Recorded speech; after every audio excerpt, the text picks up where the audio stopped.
Macaristan, Türkiye ve Orta Asya bağlantıları açısından Orta Avrupa'daki en önemli ülkedir.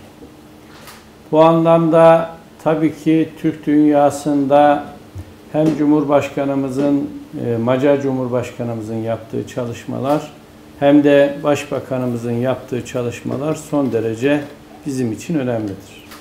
Ayrıca şunu ifade etmek isterim ki Türkiye'de en çok tanınan dış devlet adamlarından birisi Macar Cumhurbaşkanı Viktor Orban Bey'dir.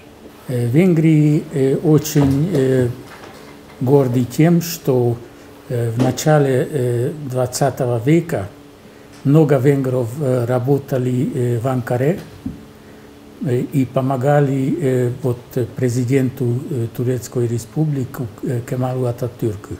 И это означает, что Турция всегда имела важное место для венгров, в сердце венгров. То есть у нас много таких фактов, которые показывают, что нам не безразлично тюркский мир и особенно не безразлична Турция. Меня особенно радует, что ваш университет занимается и сохранением традиций. Например, стрельба из лука, потом соколиная охота и barba. 1920 yıllardaki Macar kardeşlerimizin Kırgızistan'a gelip Kırgızistan'da da destek sağladığını ifade etmek istiyorum. Ve şimdi bu 21. yüzyılda tüm Türk milletleri bir araya geldik. Siyasi açıdan, jeopolitik açıdan, ekonomik, sosyal her konularda işbirliğimiz var. Ve Sayın Büyükelçimiz bugün bize bu konulardan bir kısmı bahsetti. Önemli eğitimde işbirlik dedi.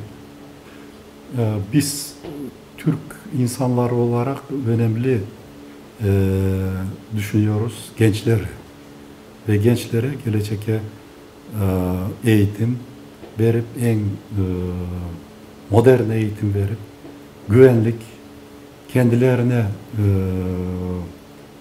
inançlarını arttırmak için biz her türlü çabaları sarf ediyoruz ve Macaristan'da, Kırgızistan'dan çok öğrencileri Türkiye gibi Macaristan'da her türlü destekleri sağlamak üzere eğitim veriyorlar.